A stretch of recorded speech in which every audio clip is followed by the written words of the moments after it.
Hello again. Let's continue our study into the electrons and the model of electrons.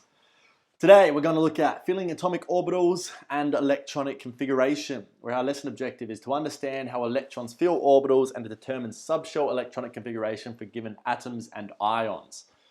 As always, those are the learning outcomes from the Cambridge curriculum that we will be addressing in this lesson. So, quick recap from what we've looked at with our electrons already. Electrons have various energy levels, and there are rules based on how we fill these electrons around the atom, and they're all based on achieving a low energy. So we looked at in the previous lesson the idea that you have a quantum principal shell for the electrons. That's sort of the main energy level. Then you can break that down into subshells. Then you can break the subshells down even further into atomic orbitals. And we did a real deep dive on that in the last lesson. So go see that one if you need a recap. But we said two important things for today's lesson: like charges repel, opposite charges attract. And like I just said, principal quantum shells can break down into the subshells, S, P, D, and F. And then our atomic orbitals can have so many electrons depending on what subshell that it is in. All right, so let's look at how we fill these subshells. First thing we're going to look at today is what's called the Aufbau principle. Now, Aufbau isn't the name of a scientist. It's actually a German word. It comes from Aufbauprinzip. Apologies for my poor German. But essentially, that's just the German word for construction or building up principle. So the Aufbau essentially means sort of building. And it's telling us how the electrons build around themselves. So like with all matter, we want to have low energy conformation. So electrons will fill from the lowest energy orbital first. And that makes sense, because why would an electron want to fill in a high energy orbital if it doesn't have to have the high energy?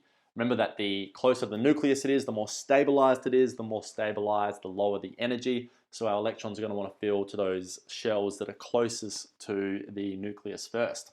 So for any given quantum level, so within the quantum level, the S subshell is always a lower energy than the P subshell, and that's always a lower energy than the D subshell, and that's a lower energy than the F subshell. However, there is a bit of difference in the subshells of different quantum levels. So it's not necessarily as intuitive as just expecting the quantum level and subshells to fill in the order you might expect. How you remember how they fill is by writing it like this, where we've got our increasing n. Remember, n was our quantum level going down here. So let's just think back briefly about our principal quantum levels. I'm going to write principal quantum level like that. So we said we had a nucleus. We have n equals 1, n equals 2, n equals 3, so on and so forth. And we have the 2n squared rule, where we can determine the number of electrons by pushing the n into that and calculating it. So when n equals 1, we have 2 electrons. That's not my first one. That's my first one. 2 electrons can fit in there. When n equals 2, we have 8 electrons can fit in there. When n equals 3, we have 18 electrons that can fit into there. Then we said that we can break that down into the subshell. The subshell is the S, the P, the D, and then to a lesser extent the F. I'm not too concerned about that at all. S we said can hold 2 electrons. P can hold 6 electrons, D can hold 10 electrons. Then we said briefly last time that you might notice a bit of sort of numbers overlap in here. So if our first quantum level has 2 electrons and our S subshell can have 2 electrons, that means that in the principal quantum level 1, there's only one S subshell because of the 2 electrons. There can only be 2 electrons. However, in the principal quantum level 2, we can have 8 electrons.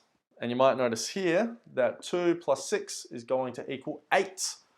So in principal quantum level 2, we have the S and the P subshells. Principal quantum level 3 can hold 18 electrons. And if we look over here, 2 plus 6 plus 10 equals 18. So our principal quantum level can hold 18 electrons, and we have an S, a P, and a D subshell. So from here, once you've written out this, the way that we write our electronic configuration goes like this. 1s is our lowest subshell, like that. So that is going to be the first one. So I'll get a bit of space and I'll write this as we fill it. So the 1s is going to go first. Then the 2s, the 2p, and the 3s. So we're going to do diagonal lines. So the 1s first, then the 2s, then the 2p, then the 3s. 2p, then the 3s. 2p, 3s. Then our next diagonal line goes like this, the 3p and the 4s. 3p and then the 4s. So this is the first bit of overlap that we sort of have. Because as it turns out, the 4s orbital is actually a lower energy than the 3d orbital. So the 4s orbital is still lower energy than the 4p, the 4d, and the 4f because this is always true for any given quantum level. However, between the quantum levels, there can be a bit of overlap. In this next arrow, we have lots of overlap. So after the 4s, we have the 3d, and then the 4p, and then the 5s. So you can see it's not as simple as just going 1s, 2s, 2p, 3s, 3p, 3d, 4s, 4p, 4d, 4f. There's overlap when we have subshells within different quantum levels. However, you can easily remember it by writing it out like this and then doing your diagonal arrows like so to remember the order. So again, the off-bal principle. Off-bal to mean the building up, princip to mean principle, so how the electrons build up when you fill the electrons around the nucleus. And it gives us that order there, 1s, 2s, 2p, 3s, 3p, 4s, 3d, yada, yada, yada. Now we can take this one step further. We know that the S subshell can hold 2 electrons, P subshell can hold 6 electrons, D subshell 10 electrons. So you can put the number of electrons on each one of these to show the subshell electronic configuration of an atom. So we have an element. What element is this? 1s2, 2s2, 2p3. We can work that out by counting out the number of electrons. So we have 2 electrons in the 1s, 2 electrons in the 2s, 3 electrons in the 2p, so 2 plus 2 plus 3 equals 7. Hydrogen, helium, lithium, beryllium, boron, carbon, nitrogen. That's going to be nitrogen because 7 electrons, it's going to be 7 on the periodic table, assuming we haven't had ions, which we're going to look at after this. But let's assume it's just the atomic number. That would be the electronic configuration of a neon. What am I talking about? Of a nitrogen. The large numbers refer to the principal quantum level. So this is the N, principal quantum level 1, principal quantum level 2. The small letters refer to what subshell it is, S, P, D, or F. And the small numbers refer to how many electrons in that subshell. And you can get the total amount of electrons by adding all of those numbers up. Let's do some examples. As always, if you want to play along at home, pause it now, have a go, and check the answer when we do it now. Righto, so carbon, periodic table that has an atomic number of 7. That means we have 7 electrons we got to fill, and we got to fill according to the off-bal principle. So we do our things over here, 1s, 2s, 2p, 3s, 3p, 3d, 4s, 4p, 4d. We'll stop there, probably won't have to go any further than that. We fill this first. The 1s goes first. So we're going to have 1s2, because our s can hold 2 electrons. We have 5 more electrons to fill, so let's keep going. 2s2. We have 3 more electrons to, nope. Yep, 3 more electrons to keep going. So now we have a 2p. We're going to fill that up with 3 electrons. 1, 2, 3, 4, 5, 6, 7. Another example, scandium. Scandium has atomic number 21. So, same thing, 1s2, 2s2. Now we're going to fill up all 6 of the 2p6, 3s2. And then, what are we up to? 2, 4, 10, 12. Lots of time to go. Next one, 3p6, 4s2. Now we should be up to 10 plus 10 is 20. So now we've got 3d1. As you can see, as you have bigger and bigger atoms and you have more and more electrons, your subshell electronic configuration gets bigger and bigger. So there is this shorthand. And what you can do is you can, in brackets, write the noble gas that is closest to that element and then just do the electrons after that. What do I mean by that?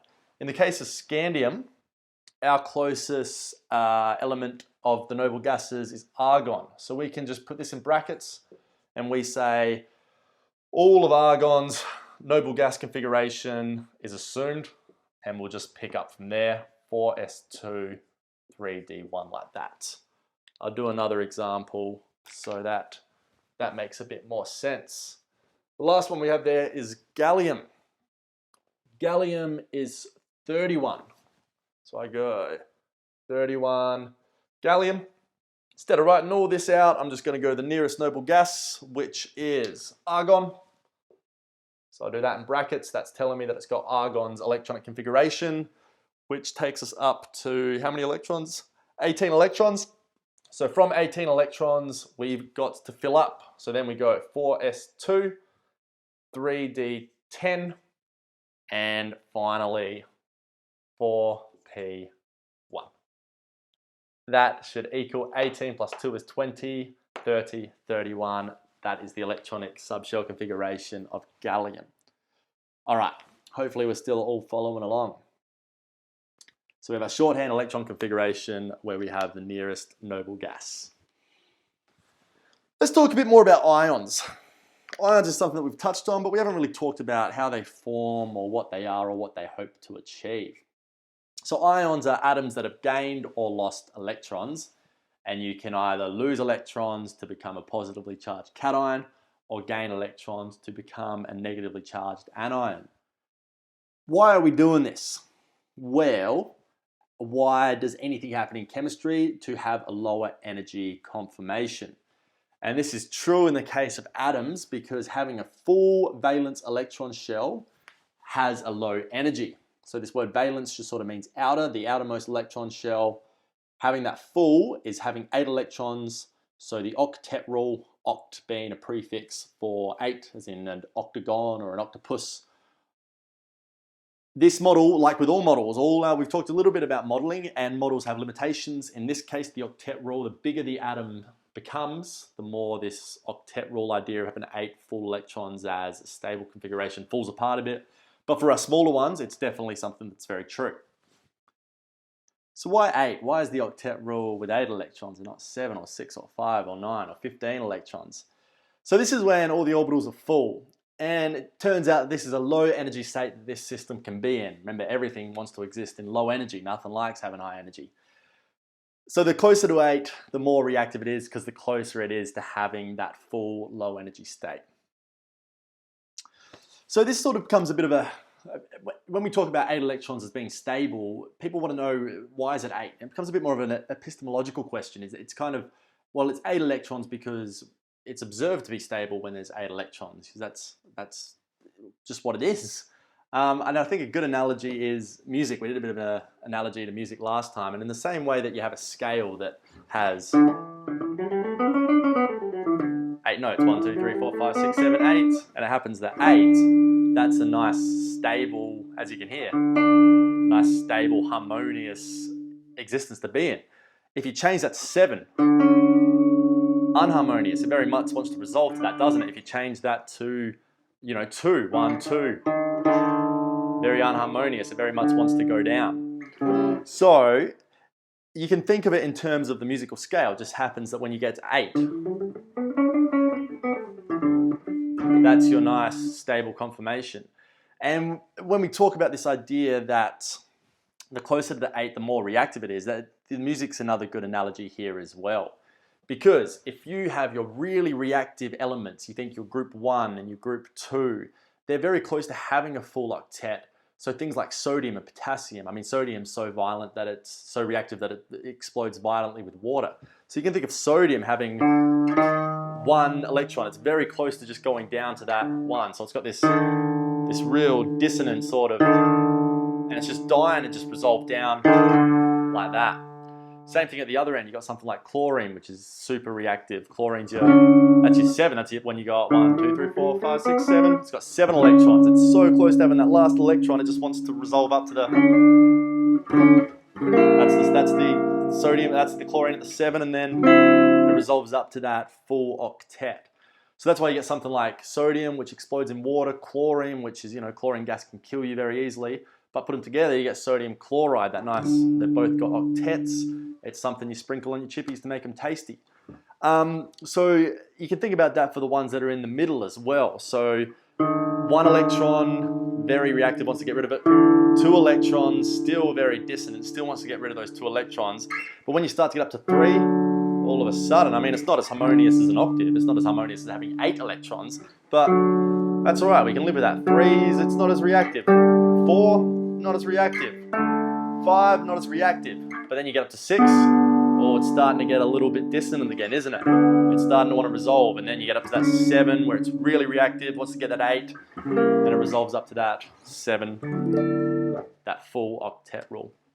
So I think that's a really good analogy for understanding why it is 8 electrons and not any other number. Just think of that musical scale, where the note in the scale is the group it's in, and consequently how many electrons it has in its outer shell.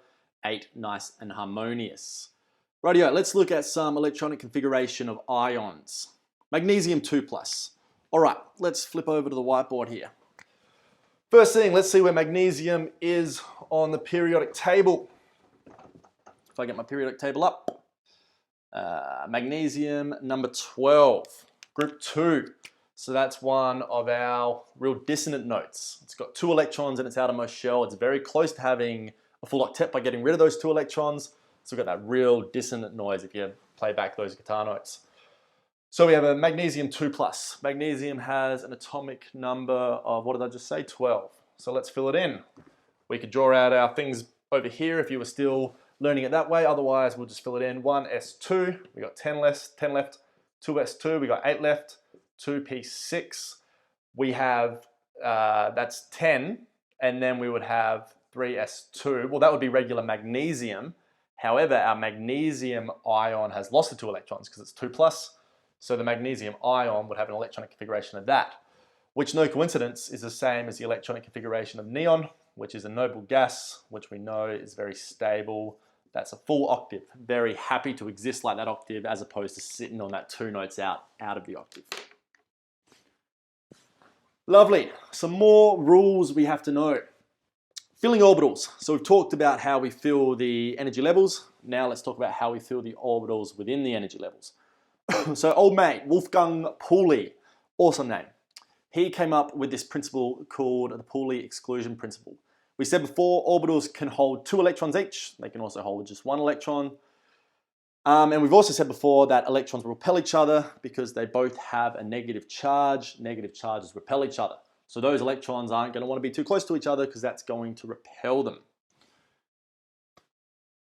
When they inhabit the same orbital, they will spin in opposite directions. What do we mean by this? We mean something called angular momentum. What do I mean by that? All right, so let's do a bit of a graph where we've got energy with relation to our subshells. So I'm going to have my energy going up. We're getting more energy up here. If we think back to old mate, no, he wasn't a fella, Wolfgang. If we think about the Wolfgang principle, yeah, 1s, 2s, 2p, 3s, 3p, 3d. So we said 1s is the lowest, so that's the lowest energy level. 2s is the next lowest. 2p, we got 3p orbitals there, then the 3s, so on and so forth. So we fill up these electron shells according to the energy. So if I'm an electron, I want to be the lowest energy. I'm going to fill down the bottom first here. So I'm just going to pop there. That's what I'm going to do. I'm going to do an arrow to represent my electron. Oh, another electron comes across. I got a choice to make. I'm a negative electron. Do I fill up with this guy right next to him so that we're hanging out together and we're both negative charges, so we're repelling each other? Or am I going to pop up here, but this is more energy? Do I want to be with him or do I want to be up here? Which one's going to be less energy? And how it turns out they counteract this is they spin in opposite directions. So the angle of which the momentum is, the angle of the movement, you can think of that as saying. We have a clockwise spin, which is an up arrow. Whoop, where are my arrows? There we go. And then we have an anti-clockwise spin, which is a down arrow. So I overcome this by saying, well, it's less energy for me to be down here, but if I'm going to be down here with this other negative thing, I'm going to spin in the opposite direction. So this guy's spinning clockwise. This guy's, I shouldn't personify him really.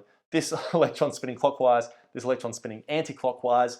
That helps to lower some of that repulsion that they will experience. So this will reduce the effect of repulsion, and therefore the electrons will have less energy. Everything's always searching for low energy. No one likes to have energy. We want to get rid of it.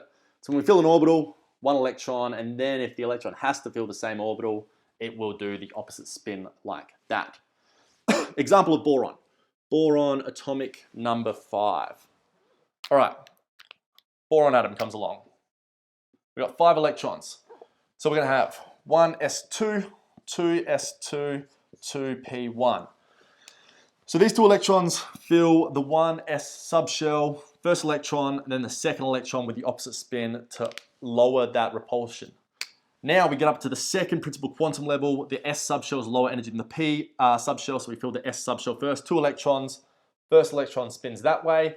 It's still less energy for the electron number 4 to come in here than it would be to go up there. So this one comes in, but it does it with an opposite spin to reduce the repulsion between the negative electrons. So we've done that, and then we got 1, 2p electron, fill it like that. So this is how the electrons would fill in the boron. You might also see this written vertically, where you've got 1s like that, 2s like that, and then you got your 3, 2p's like that, and then your 3s like that, and so on and so forth.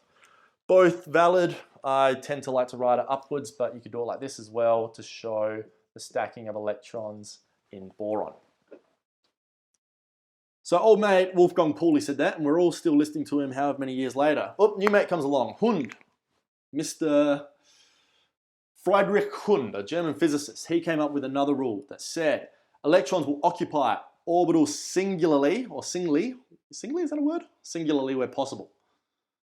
Again, this is due to minimizing that repulsion of the electron negative charges, and by minimizing that repulsion, we will have a more stable element, or atom, or ion, or whatever it is. A lower energy to fill this way. And now only when the same orbitals are all full will the electrons spin pair. What do I mean by this? I got a picture here.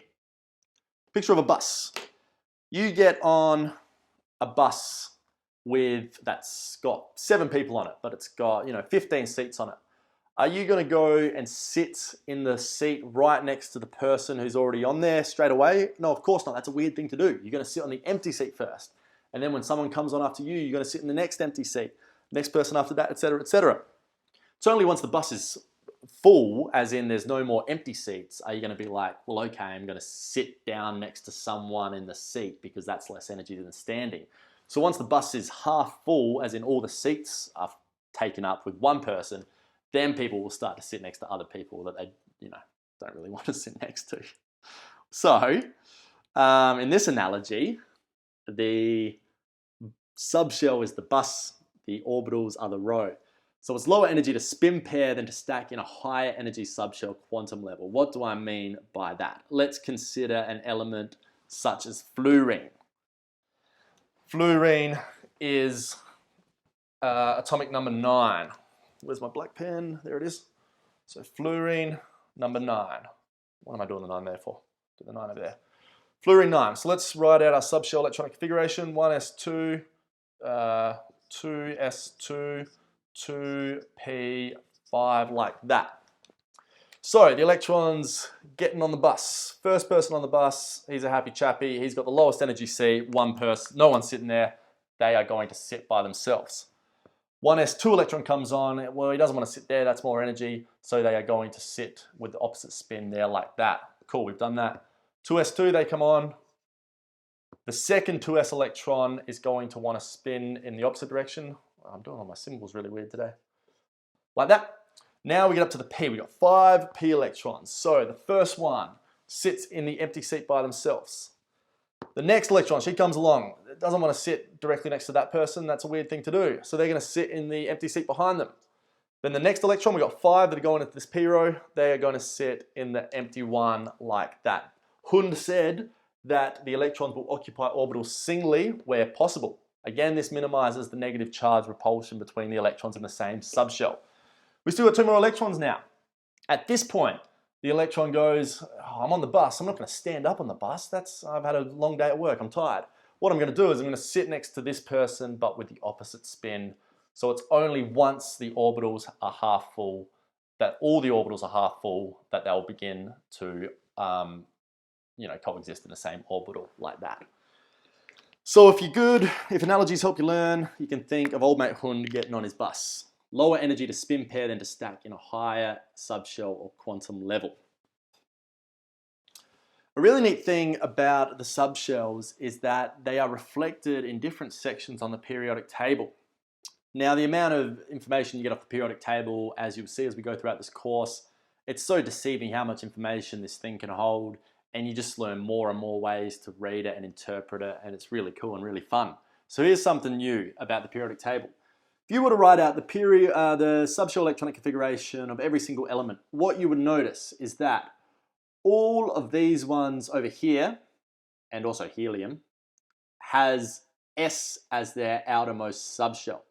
So this is the S block on the periodic table. All of these elements here have the P subshell as their outermost subshell. So this is the P block. All of these elements have D, and all of these elements have F. So you can subdivide the periodic table into the S block, the P block, the D block, and the F block. That's pretty cool, I think.